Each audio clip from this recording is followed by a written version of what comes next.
అందరికీ శరన్నవరాత్రి మహోత్సవ శుభాకాంక్షలు.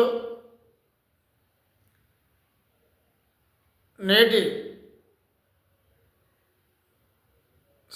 సాహిత్యాంశం బమ్మెర పోతనామాత్యుల వారి చేత రచింపబడినటువంటి రుక్మిణీ కళ్యాణంలో రుక్మిణీదేవి యొక్క చిత్తవృత్తి ఎలా ఉందో వర్ణిస్తూ అత్యద్భుతమైనటువంటి పద్యాన్ని రచించారు.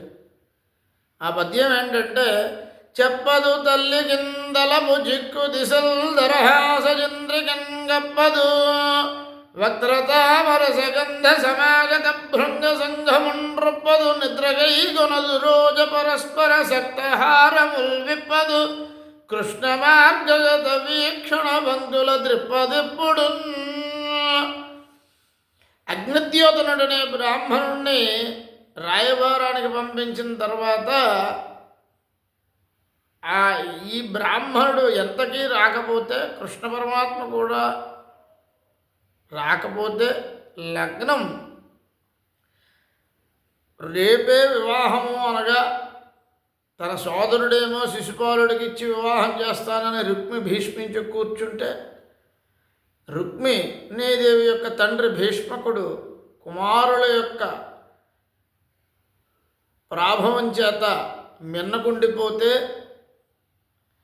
ఈమె ఆందోళనకు గురైనప్పుడు ఈమె చిత్తవృత్తి ఎలా ఉందో చెప్తూ రచించారు. చెప్పదు తల్లి కింద ఒక ఏ స్త్రీ అయినా సరే ఆందోళనలో ఉంటే తల్లికి కూడా చెప్పదుట.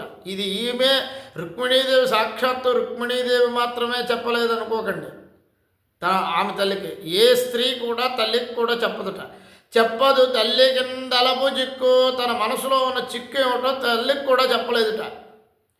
దిశల్ దరహాస చంద్రికన్ గప్పదు, దశ దిశలో కూడా ఆమె నవ్విందంటే దరహాస చంద్రిక, చంద్రకాంతి ఏ విధంగా ఉంటుందో అంత కాంతిని ప్రసరింపజేస్తుందిట. అలా ఆమె హసిస్తే కాబట్టి పరిహసించలేదుట. అందుకని దిశలు దరహాస చంద్రికన్ గప్పదు, ఆమె యొక్క దరహాసం చేత దశ దిశలో కూడా ఆ చంద్రకాంతితోటి కప్పలేదుట. వక్రతామర సగంధ సమాగత భృంగ సంఘమండ్రప్పదు, తామర పువ్వుల దగ్గర తుమ్మెదల ఝుంకారము చేస్తూ ఉన్న సందర్భంలో ఆమె ఆ సరోవరానికి వెళ్ళలేదుట. వక్రతామర సగంధ సమాగత భృంగ సంఘమండ్రప్పదు, ఆ యొక్క సుగంధాన్ని ఆ యొక్క పువ్వుల నుండి వచ్చేటటువంటి పుప్పొడిని, మకరందాన్ని దేన్ని కూడా ఆమె పట్టించుకోలేదుట.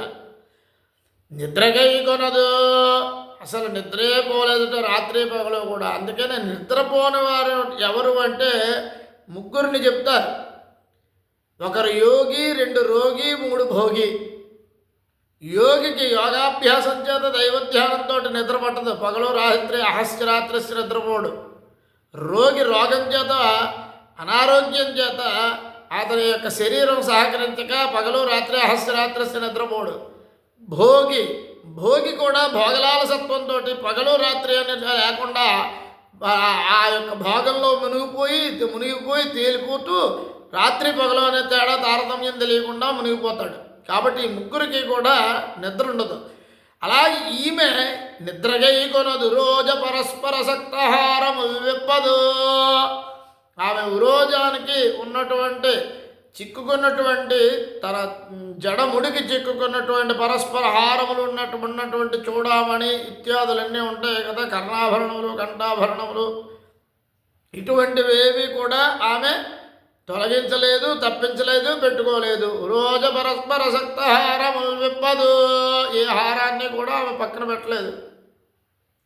వక్రతామర సగంధ సమాగత భృంగ సంఘమండ్రప్పదు నిద్రగై కొనదు రోజ పరస్పర సక్తహారముల్ విప్పదు కృష్ణ మార్గగత వీక్షణ బంధుల ద్రిప్పదెప్పుడు. కృష్ణుడు ఏ మార్గం గుండా వస్తాడనుకుంటుందో తన యొక్క ద్వారానికి ఉన్నటువంటి ఆ యొక్క గృహానికి, ఆ యొక్క అంతఃపురంలో ఆమె యొక్క మందిరానికి ఎక్కడి నుంచి వస్తాడని ఆమె భావిస్తుందో ఆ భావనతో ఆ మార్గాన్ని తన కడగంటి చూపుతో ఒక్క నిమిషం కూడా పక్కకు తప్పించలేదుట. కృష్ణ మార్గగత వీక్షణ బంధుల ద్రిప్పదిప్పుడు కృష్ణుడి యొక్క ఏదైతే మార్గంలో వస్తాడో ఆ మార్గాన్ని వీక్షించడాన్ని ఒక్క సెకను మాత్రం కూడా లిప్తపాటు కూడా క్షణకాలం కూడా ఆమె తప్పించలేదుట. ఇది పోతనామాత్యుల వారు రచించినటువంటి పద్యం. దీనికి కొనసాగింపుగా మృగనాభేలదదు మృగరాజ మధ్యమ జలగమ్ములాడదు జలజగంధి ముకురమ్ము చూడదు ముకుర సన్నిభముకి పువ్వులు దురుమదు పువ్వు పోని అని ఆమె మృగనాభిని కస్తూరిని అలదుకోలేదుట. మృగరాజ మధ్యమ మృగనాభి అలదదు మృగరాజ మధ్యమ మృగము అంటే సింహము, మృగములలో రాజైనటువంటి సింహం యొక్క నడుముతో ఉన్నటువంటి నడుములా ఉండేటటువంటి ఈమె ఆ మృగనాభిని ఆ కస్తూరిని ధరించలేదుట. మృగనాభిలదదు మృగరాజ మధ్యమ జలకంబులాడదు జలజగంధి జలము నుండి అంటే పుట్టినటువంటి పద్మములు తామరలు యొక్క నీలోత్పలముల యొక్క గంధముతో సుగంధభరితంగా ఉండేటటువంటి ఆ సువాసన వెదజల్లేటటువంటి ఆ యోజనగంధిగా ఉన్నటువంటి ఆమె జలకంబులాడదు. సరోవరంలో స్నానమైనా చేయలేదుట, జలకాలు ఆడలేదుట. పువ్వులు దురుమదు పువ్వు బోణి శిరస్సును పువ్వులు పెట్టుకోలేదుట. ఈ పువ్వు బోణి పువ్వులు దురుమదు పువ్వు బోణి వనకేలి గోరదు వనజాతలోచన వనమునందు పుట్టినటువంటి ఆ కళ్ళు కలిగినటువంటి పద్మములు వంటి కనుగులు కలిగినటువంటి తామర రేకులు వంటి కన్నులు కలిగినటువంటి ఆమె ఆ వనజాతలోచన హంసంబు వెంబదు హంసగమన ఆ హంసంలాగా నడిచేటటువంటి హంస నడకతో ఉండేటటువంటి ఈమె హంసలను తాకుతూ హంసలను పెంచి పోషిస్తూ ఉండేది. అటువంటి ఆ హంసలను కూడా కేసు వంకైనా చూడలేదుట. హంసంబు వెంబదు హంసగమన తిలక మిడదు నుదుట తిలకిని తిలకంబు నుదుట తిలకమైనా కూడా పెట్టుకోకుండా ఆమె కృష్ణ పరమాత్మ మీద వేరే భక్తులే ఆ భక్తితో కృష్ణుడు తప్ప మరొక ధ్యాస లేకుండా ఆమె ఉంది అని పోతన గారు ఇలా ఇంకా అత్యద్భుతమైనటువంటి కొనసాగింపు దీనికి కొనసాగింపుగా ఉంటుంది. కాలాతీతం అవుతుంది కాబట్టి మరో వీడియోలో మనం దీని గురించి ఈ పద్యం గురించి ముచ్చటించుకుందాం. నా ఈ యొక్క పద్యము ఈ యొక్క రుక్మిణీదేవి యొక్క కళ్యాణంలో ఆమె చిత్తవృత్తి గురించి మీకు నచ్చినట్లయితే లైక్ చేయండి, షేర్ చేయండి, సబ్స్క్రైబ్ చేయండి. ధన్యవాదాలతో మీ శివాపదుల భర్తి శివాజ్యోతిషాలయం.